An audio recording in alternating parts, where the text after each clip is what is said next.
which is it's not a problem of people, it's a problem of incentive structures. Yes, the incentive yes. structures in Congress are just broken. Yep. And when you have this number of people, 435 people in Congress, who are controlling this amount of money and this amount of regulatory power, that will corrupt, right? I mean, you put that much power at the hands of a very small cadre of people, whether you're talking about in the executive branch, in the regulatory state, whether you're talking about people in the legislative branch, it's innately going to tempt them to enrich themselves and self-serve and self-heal.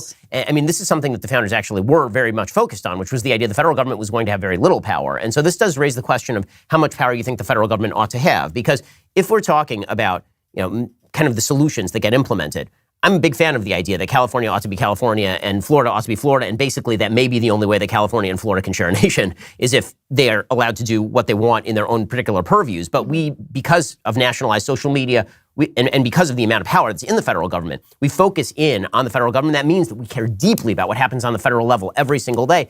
If you went back 200 years, no one cared who the president was because the president didn't have that much power. So what do you think of the idea of sort of delegating power back down to the states